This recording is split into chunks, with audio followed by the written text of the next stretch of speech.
नमस्कार, मैं विजय आप सभी का विजय मैथ्स में स्वागत करता हूं। आशा करता हूं कि आप सभी लोग बहुत अच्छे होंगे और आपकी तैयारी भी अच्छी चल रही होगी। इसी कड़ी में मैं भी आपके साथ जुड़ने की कोशिश कर रहा हूं। आज हम लोग सबसे पहले ये डिस्कस करेंगे कि कौन कौन से एग्ज़ाम को हम फॉलो करने वाले हैं। जैसे कि यहाँ पे हम यूपी पुलिस की बात करें, रेलवे की बात करें या लेखपाल की बात करें, तो हम लोग यहाँ पे आज देखेंगे कि पुलिस में कौन कौन सा सब्जेक्ट है, कितने कितने नंबर का आता है, या कटाप जाने की कितना कटाप जा सकता है। इसी तरह से चाहे हम लेखपाल की बात करें चाहे रेलवे की बात करें, ठीक है। तो आज सबसे पहले हम लोग सिलेबस के बारे में डिस्कस करते हैं। चलिए, सबसे पहले हम लोग देखते हैं पुलिस। अगर हम पुलिस की बात करें, देखिए पुलिस में 4 सब्जेक्ट आएंगे। एक पहला हमारा होगा मैथ, दूसरा होगा हमारा रीजनिंग,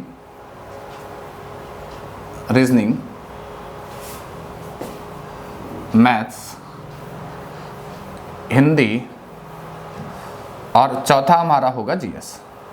देखिए यहाँ पे अगर हम मैथ और रीजनिंग की बात करें तो यहाँ पे मैथ और रीजनिंग के 75 क्वेश्चन होते हैं। मैथ और रीजनिंग के 75 क्वेश्चन होंगे। ये 75 क्वेश्चन में इक्वल डिस्ट्रीब्यूशन नहीं होता। कभी कभी क्या होता है कि मैथ के क्वेश्चन कम हो जाते हैं और रीजनिंग के क्वेश्चन ज़्यादा हो जाते हैं। जैसे हम कह सकते हैं कि रीजनिंग के क्वेश्चन 40 क्वेश्चन आए हैं और मैथ के क्वेश्चन 35, या मैथ के क्वेश्चन 30 और रीजनिंग के 45। लेकिन इस दोनों यानी दोनों सब्जेक्ट की बात करें तो इस पोर्शन से हमें टोटल 75 क्वेश्चन मिलेंगे। और अगर हम हिंदी की बात करें तो यहाँ पे क्वेश्चन फिक्स हैं और यहाँ से 37 क्वेश्चन मिलेंगे। और इसी तरह से अगर मैं जीएस की बात करूं तो यहाँ पे हमें 38 क्वेश्चन मिलेंगे। यानी अगर हम टोटल क्वेश्चन की बात करें तो ये 150 क्वेश्चन होंगे। 150 क्वेश्चन होंगे और प्रत्येक क्वेश्चन 2 नंबर का होगा। प्रत्येक क्वेश्चन 2 नंबर का होगा तो हम कह सकते हैं कि जो टोटल पुलिस का एग्ज़ाम होगा वो 300 नंबर का होगा।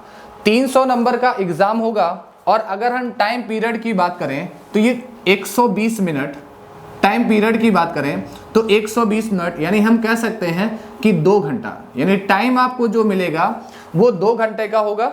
और अगर निगेटिव मार्किंग की बात करें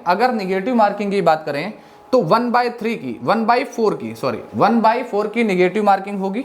अब आप ध्यान से समझिएगा, देखिएगा 4 सब्जेक्ट होते हैं। 4 सब्जेक्ट में 150 क्वेश्चन होंगे। प्रत्येक क्वेश्चन 2 नंबर का होगा। यानी अगर 150 क्वेश्चन है और प्रत्येक क्वेश्चन 2 नंबर का होगा तो टोटल यानी जो मैक्सिमम मार्क्स होंगे वो हमारे कितने होंगे, 300 नंबर। 120 मिनट का आपको समय मिलेगा, यानी 2 घंटे का आपको समय मिलेगा। और अगर हम निगेटिव मार्किंग की बात करें तो 1/4 की निगेटिव होगी, यानी 4 क्वेश्चन गलत होने पर आपका 1 क्वेश्चन का मार्क कट जाएगा, ठीक है। ये तो हमारा हो गया सिलेबस की बात करें। दूसरा, अगर इसी तरह से मैं आपसे ये बोलूं कि इससे पहले हमारी 2 वैकेंसी हो गई हैं। इससे पहले हमारी 2 वैकेंसी हो गई हैं 2018 में, और 2018 में हम कह सकते हैं कि 41,000 प्लस वैकेंसी हुई थी। 41,000 प्लस वैकेंसी हुई थी। और यहाँ पे जो नंबर ऑफ कैंडिडेट्स थे वो कम से कम यानी 12 लाख के आसपास स्टूडेंट थे। अगर हम 2018 की बात करें तो कम से कम यहाँ पे 12 लाख कैंडिडेट बैठे हुए थे और हमारी वैकेंसी थी 41,000 कुछ थी। इसी तरह से अगर हम 2019 की बात करें तो 2019 में 49,000 प्लस की वैकेंसी हुई। 2019 में 49,000 प्लस की वैकेंसी हुई और यहाँ भी अबाउट 13 लाख के आसपास स्टूडेंट थे। अब आप ध्यान से समझिएगा, यानी हम कह सकते हैं कि 2019 तक 13 लाख स्टूडेंट तैयारी कर रहे थे यूपी पुलिस के लिए। अब यहाँ पे भर्ती कितनी हुई है, अगर हम इनको जोड़ें तो हम कह सकते हैं कि ये 90,000 के आसपास लड़कों का सिलेक्शन हुआ। 90,000 के आसपास लड़कों का सिलेक्शन हुआ।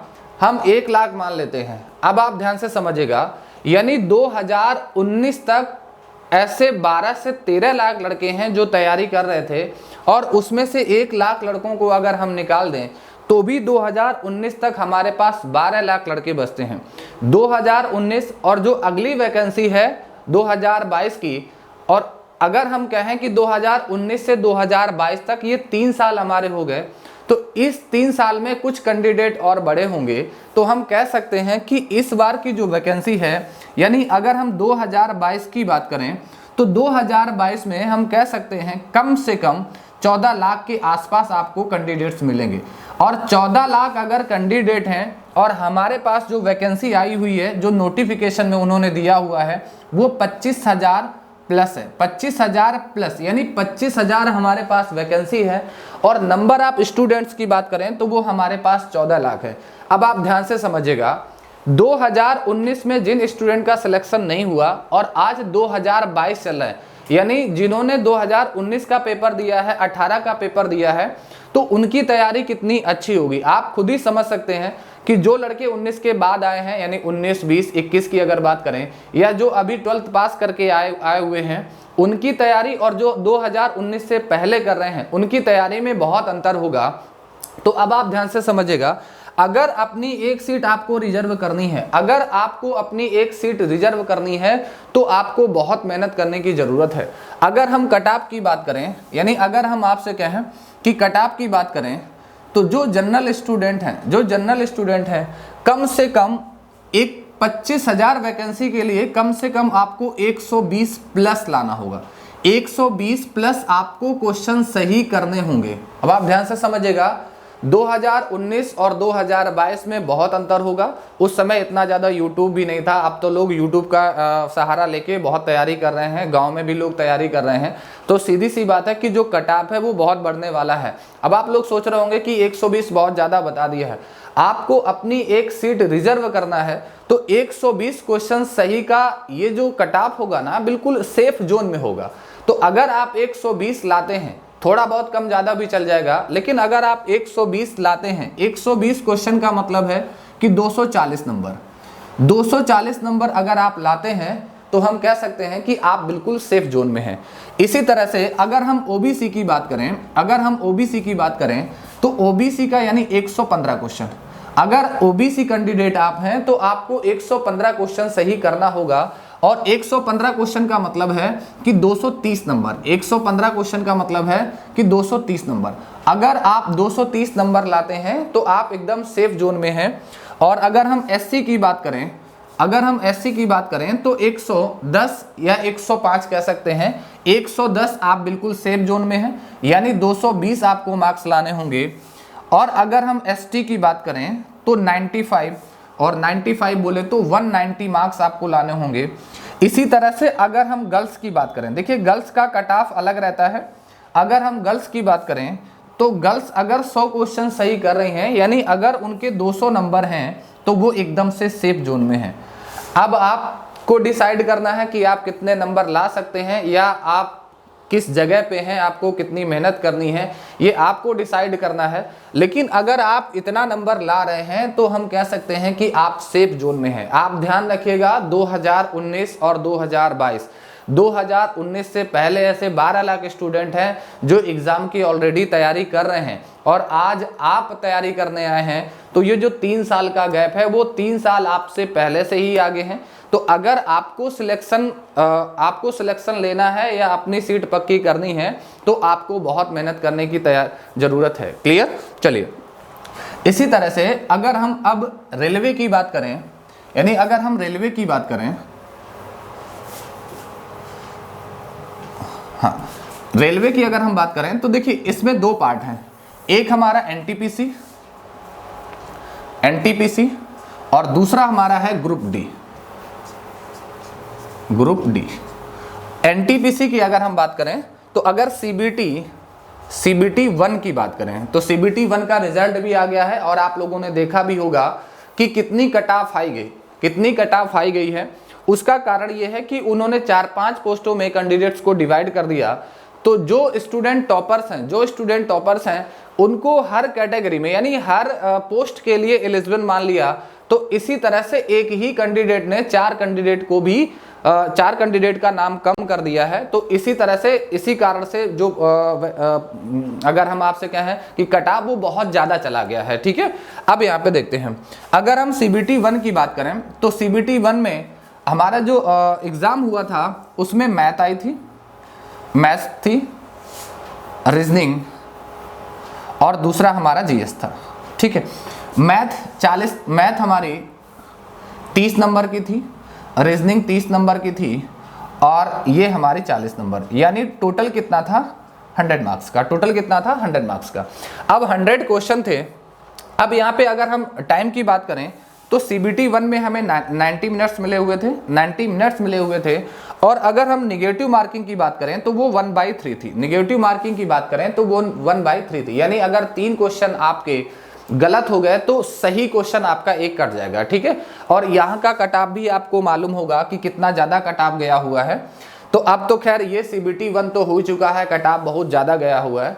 और कुछ लोगों का ये मानना है कि ग्रुप डी में तो हमारा हो ही जाएगा, लेकिन आप ध्यान रखिएगा कि जो NTPC यानी अगर हम कहें कि NTPC का जो एग्ज़ाम दे रहे हैं वो ग्रुप डी का भी एग्ज़ाम देंगे।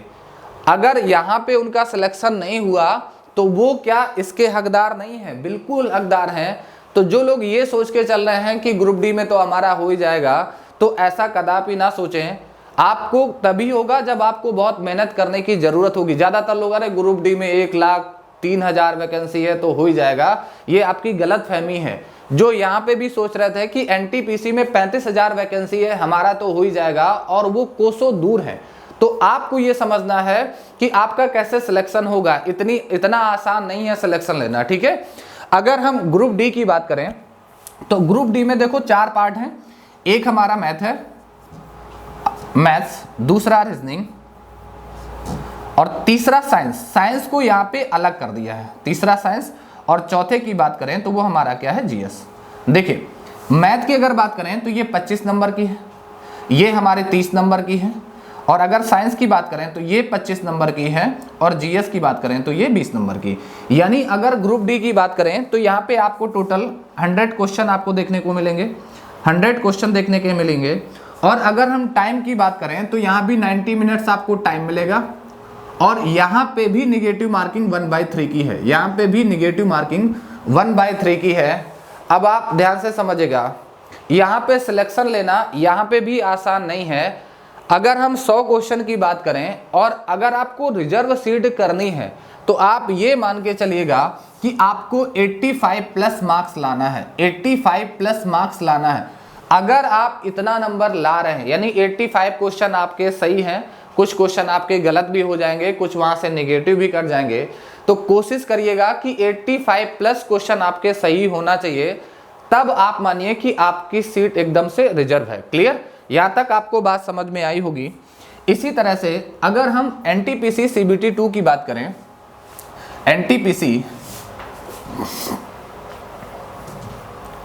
अगर हम CBT 2 की बात करें, CBT 2 की बात करें तो यहाँ पे देखिए, यहाँ पे इन्होंने थोड़ा सा चेंज किया हुआ है। और वो चेंज क्या है? यहाँ पे मैथ्स आएगी, रीजनिंग और आपका GS होगा। देखिए यहाँ पे मैथ्स को 35 क्वेश्चन कर दिए गए हैं, और यहाँ पे ये भी 35 क्वेश्चन कर दिए गए हैं, और जो GS है वो हमारे कितने हैं? 50। तो ये कितने टोटल क्वेश्चन कितने हो गए? 35, 35, 70 और 50, 120। तो हम कह सकते हैं कि टोटल जो क्वेश्चन है वो 120 क्वेश्चन है। टोटल क्वेश्चन कितने हैं? 120। अगर हम टाइम की बात करें तो यहाँ पे भी आपको 90 मिनट्स मिलेंगे, यहाँ पे भी आपको 90 मिनट्स मिलेंगे। और अगर नेगेटिव मार्किंग की बात करें तो वो हमारी होगी 1/3। नेगेटिव मार्किंग की अगर हम बात करें तो वो हमारी होगी 1/3 की, ठीक है। इतनी बात आपको समझ में आई होगी। लेकिन यहाँ पे अगर आप सेफ जोन में रहना चाहते हैं तो ध्यान से समझिएगा। जैसे अभी तो जब 20 गुना स्टूडेंट लिए हैं इन्होंने, CBT 2 के लिए 20 गुना स्टूडेंट लिए हैं, यानी हम कह सकते हैं कि 20 स्टूडेंट में केवल एक स्टूडेंट का ही सिलेक्शन होगा। तो जब अभी 20 गुना लिए हैं तब इतना आपका कट ऑफ है। और अगर आप अपना सिलेक्शन चाहते हैं तो 120 क्वेश्चन में कम से कम, अगर हम आपसे कहें कम से कम 100 प्लस क्वेश्चन आपके नेगेटिव मार्किंग हटा के सही होना चाहिए। अगर आपको सिलेक्शन लेना है तो 100 प्लस क्वेश्चन नेगेटिव मार्किंग हटा के आपके होने चाहिए। यानी हम आपसे ऐसे भी कह सकते हैं कि आपको 105 से 110 क्वेश्चन का स्कोर करना होगा, तब आप सेफ जोन में हैं। तो आपको अगर सिलेक्शन लेना है, देखिए यही आपके पास टाइम है। इसी टाइम को आप यूटिलाइज कर लीजिए, क्योंकि ये काल जो कोरोना काल चल रहा है इसमें कुछ स्टूडेंट तो बहुत सीरियस हैं और कुछ स्टूडेंट सीरियस नहीं है। तो ये जो मौका मिला है ये घर पे रह के आप अच्छे से तैयारी कर सकते हैं। और अगर अब आपको नौकरी नहीं मिली, मैं फिर से बता दे रहा हूँ और क्लास में भी बार बार यही बताता हूँ कि अगर इस सेशन में आपने नौकरी नहीं ली तो आप ध्यान रखिएगा कि कम से कम 3 साल आपको नौकरी नहीं मिलने वाली है। तो अब तक यानी जितनी भी एनर्जी है, अब तक की जितनी भी एनर्जी है, यानी जितनी इतने साल में आपने एनर्जी नहीं लगाई है, वो सारी एनर्जी आप यहाँ पे लगा दीजिएगा। सब कुछ छोड़ दीजिएगा। आपको पता ही नहीं है कि क्या हो रहा है क्या नहीं हो रहा है, आपको सिर्फ एक ही चीज़ दिखाई देनी चाहिए, वो है पढ़ाई। अब पढ़ाई करने का भी तरीका क्या है कि लोग यहाँ पढ़ने तो आते हैं या पढ़ते हैं, उनको ये पता ही नहीं होता है कि एक्चुअली में मुझे पढ़ना क्या है या सिलेबस में क्या है। वो कुछ नहीं है, किताब खोले और पढ़ना स्टार्ट कर दिए, क्वेश्चन को पढ़ा और लगाना स्टार्ट कर दिए। अरे आप लोग जो पढ़ते हैं ना वो सिस्टमेटिक नहीं पढ़ते हैं। कुछ स्टूडेंट होते हैं जो बहुत जल्दी जॉब लेके चले जाते हैं और कुछ 4-4 साल तक करते रहते हैं, फिर भी नहीं हो पाता है। उसका कारण सिर्फ यही है कि जो सिस्टमेटिक पढ़ते हैं, जैसे आप यूपी पुलिस की तैयारी कर रहे हैं तो सबसे पहले आप देखो कि सिलेबस क्या है, सब्जेक्ट क्या है, सिलेबस क्या है, कितने कितने मार्क्स के क्वेश्चन आते हैं और उनका जो लेवल है वो लेवल क्या है। हमें पता ही नहीं, कुछ को तो सब्जेक्ट ही नहीं पता होता है और तैयारी करने चले जाते हैं। एसएससी की तैयारी करने आए पढ़ रहे हैं हिंदी, पुलिस की तैयारी करने आए पढ़ रहे हैं इंग्लिश। उनको यही नहीं पता है कि एग्जाम में आखिर में आने वाला क्या है। तो सबसे पहले आपको सिस्टमैटिक पढ़ना होगा, सब्जेक्ट कौन कौन से हैं और उसमें सिलेबस क्या है। एक्चुअली में उसमें सिलेबस है क्या, जो कुछ लोग तो क्या है सिलेबस होता ही नहीं है और वो पढ़ते रहते हैं। तो सबसे पहले आप देखिएगा कि सब्जेक्ट कौन कौन से हैं, सिलेबस कौन कौन से हैं। इसके बाद आप ये देखिए कि लेवल क्या है और क्या पूछा जा रहा है। हम कभी सेट पेपर देखते नहीं है, लेवल देखते ही नहीं है और बस सिर्फ पढ़ते रहते हैं, तो आउटपुट क्या हो जाता है, 0। तो आपको एकदम से सिस्टमैटिक पढ़ना है। और अभी तो मैं मंडे से लाइव क्लास स्टार्ट करूंगा, ठीक है। और बिल्कुल हम सिस्टमैटिक, आपको जैसे क्लास में सिस्टमैटिक करवाते थे वैसे ही सिस्टमैटिक मैं यहाँ पे भी पढ़ाऊंगा। और ऐसा नहीं है कि मतलब मैं कुछ छोड़ के और कुछ मतलब डायरेक्ट ट्रिक वाली, ऐसा नहीं है। मैं बिल्कुल कंप्लीट करवाऊंगा, जैसे क्लासरूम में पढ़ाते थे वैसे यहाँ भी पढ़ाऊंगा। बस थोड़ा सा फर्क ये है कि यहाँ पे बहुत ज़्यादा क्वेश्चन ना करवा के कुछ कुछ क्वेश्चन मैं करवाऊंगा, लेकिन हर टाइप आपको क्वेश्चन मिलेंगे, मिसलेनियस क्वेश्चन भी मिलेंगे। और जैसा जो शेड्यूल होगा वो मैं संडे को आपको एक वीडियो के थ्रू इन्फॉर्म कर दूंगा कि मंडे का शेड्यूल क्या होगा। मैथ भी चलेगी, रीजनिंग भी चलेगी, वाई ग्रुप का बैच भी चलेगा और एक प्रैक्टिस बैच भी चलेगा, ठीक है। यहां तक आपको बात समझ में आई ना। चलिए अब देखते हैं, अगर हम लेखपाल की बात करें, अब हम बात करते हैं लेखपाल की। देखिए लेखपाल की अगर हम बात करें, देखो यहां पे अगर हम सब्जेक्ट की बात करें तो आपको मैथ मिलेगा, दूसरा रीजनिंग नहीं है, हिंदी, ठीक है। एक यहां पे है ग्रामीण परिवेश, ग्रामीण परिवेश, ग्रामीण परिवेश। और चौथा सब्जेक्ट है जीएस। यहां पे देखिए इक्वल डिस्ट्रीब्यूशन है, यानी मैथ 25 क्वेश्चन होंगे, हिंदी के भी 25 क्वेश्चन होंगे और ग्रामीण परिवेश के भी 25 क्वेश्चन होंगे और जीएस के भी 25 क्वेश्चन होंगे। यानी हम कह सकते हैं कि जो टोटल क्वेश्चन होंगे वो 100 क्वेश्चन आपको मिलेंगे। टोटल क्वेश्चन कितने होंगे, 100। टोटल 100 क्वेश्चन होंगे। और अगर हम आपसे ये बोले कि टाइम पीरियड की बात करें तो वो हमारा 2 घंटा होगा। टाइम पीरियड हमारा कितना होगा, 2 घंटा होगा। यानी अगर हम टाइम की बात करें तो वो हमारा कितना हो जाएगा, 2 घंटा।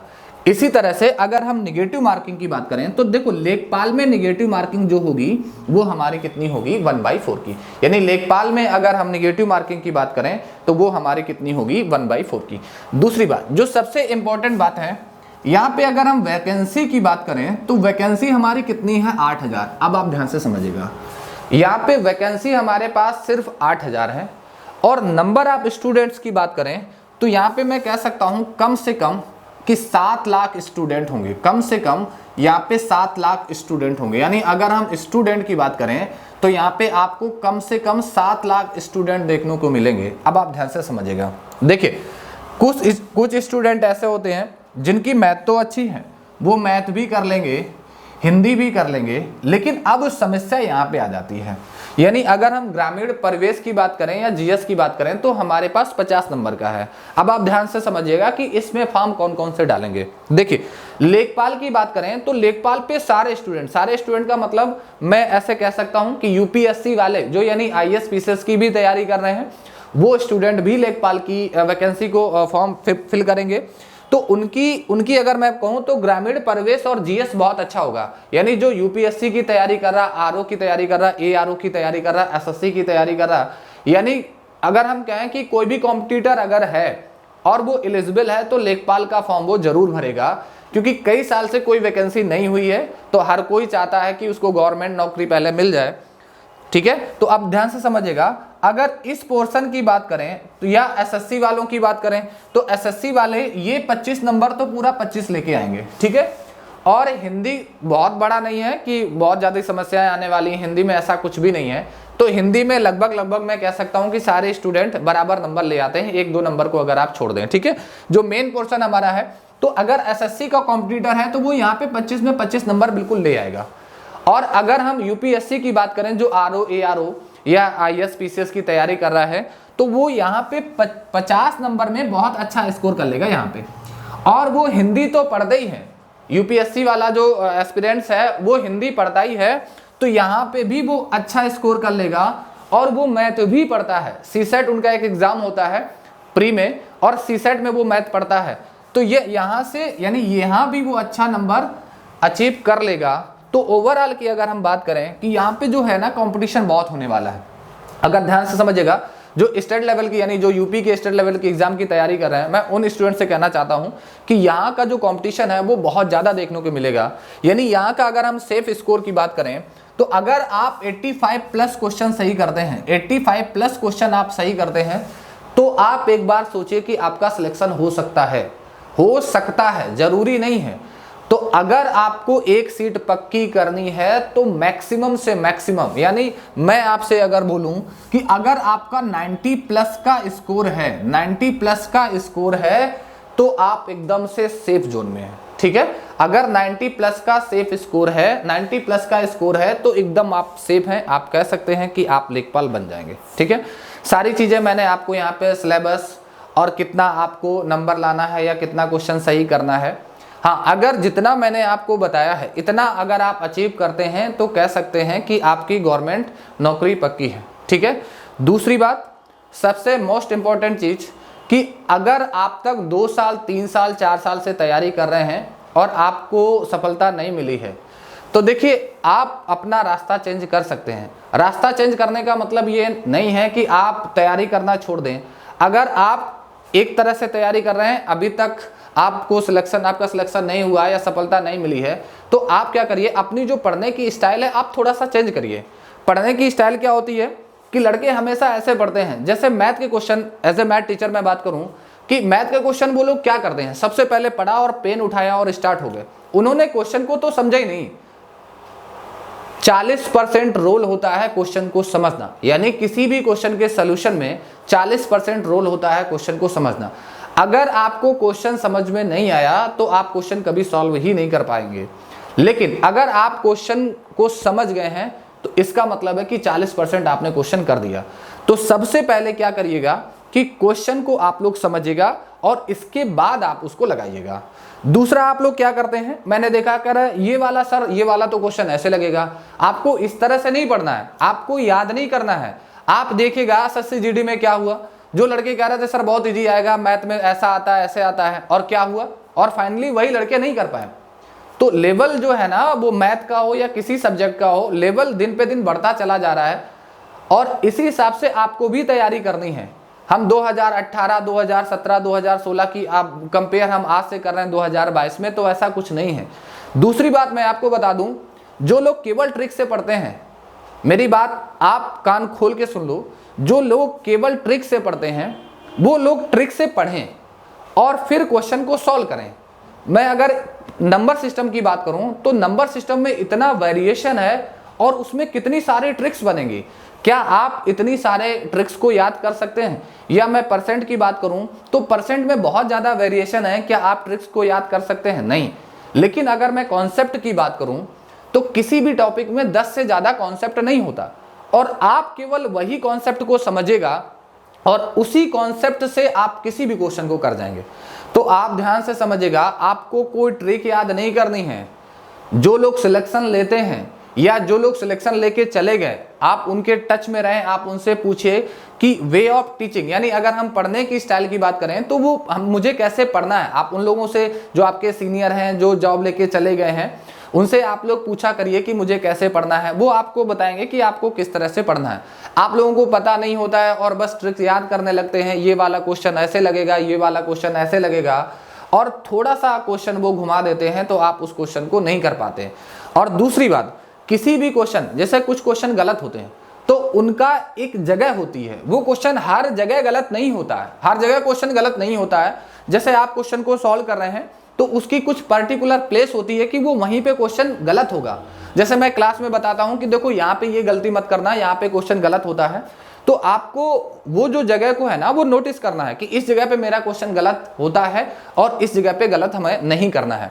जैसे कभी कभी क्या होता है कि हम कैलकुलेशन, तो एक अलग बात हो गई, कैलकुलेशन जो गलत हो जाता है वो हमारा ह्यूमन एरर में चला जाता है, लेकिन कुछ क्वेश्चन ऐसे होते हैं जिनकी पर्टिकुलर प्लेस होती है कि वहां पे गलत होने के चांस ज्यादा है, तो उस प्लेस को आपको ध्यान रखना है कि यहाँ पे मुझे गलत नहीं करना है, ठीक है।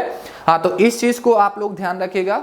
दूसरी बात, अगर हम लाइव क्लास की बात करें तो देखिए, मंडे से लाइव क्लास स्टार्ट होगी, मंडे से लाइव क्लास स्टार्ट होगी, और वहां पे जो कराया जाएगा मैं उसकी बात पहले बता दूं। देखिए, एक तो आपका प्रैक्टिस बैच चलेगा, एक आपका होगा प्रैक्टिस बैच, ठीक है। इस बैच में सिर्फ टॉपिक वाइज आपको प्रैक्टिस करवाई जाएगी, इस बैच में टॉपिक वाइज आपको प्रैक्टिस करवाई जाएगी। दूसरा, एक मैथ का चलेगा, ठीक है, यहाँ पे एक मैथ्स का प्रॉपर बैच चलेगा, जैसे हम क्लासरूम में पढ़ाते हैं उसी तरह से हम लोग पढ़ते चलेंगे, ठीक है। तीसरा, एक हमारा रीजनिंग का भी बैच चलेगा, और रीजनिंग का वैसे ही प्रॉपर बैच चलेगा, जैसे क्लासरूम में किसी क्लासरूम में प्रॉपर बैच चलता है, इसी तरह से रीजनिंग का भी प्रॉपर वो प्रैक्टिस नहीं होगा, बैच चलेगा, ठीक है। और एक हमारा वाई ग्रुप का, जो स्टूडेंट वाई ग्रुप यानी एयरफोर्स वाई ग्रुप की तैयारी कर रहे हैं, उनका भी एक प्रॉपर बैच चलेगा। यानी अगर हम कहें air force non tech Y group, उनका भी यहाँ पे मैथ और रीजनिंग चलेगी। अगर हम वाई ग्रुप की बात करें तो मैथ्स और रीजनिंग, वाई ग्रुप के लिए मैथ्स और रीजनिंग एक ही बैच में पढ़ा जाएगा, अल्टरनेट, ठीक है। ये आपके 4 बैच चलने वाले हैं, और मंडे से डायरेक्ट लाइव क्लास होगी, और जो भी इंफॉर्मेशन होगी, यानी टाइमिंग की अगर हम बात करें तो संडे को एक वीडियो के थ्रू हम इन्फॉर्म कर देंगे आप लोगों को, और मंडे से प्रॉपर, हाँ, क्लास की अगर मैं बात करूं तो जो क्लास होगी वो रोज नहीं होगी, वो मंडे से, यानी मंडे टू फ्राइडे चलेगी, यानी 5 दिन क्लास होगी, हर वीक 5 दिन क्लास होगी। सैटरडे को कोई क्लास नहीं होगी, और संडे को एक मैराथन क्लास चलेगी, एक ही सब्जेक्ट की होगी, वो मैथ प्रैक्टिस हो सकता है, या किसी पर्टिकुलर टॉपिक पे भी हो सकता है, या रीजनिंग का हो सकता है, या प्रैक्टिस बैच हो सकता है 100-150 क्वेश्चन।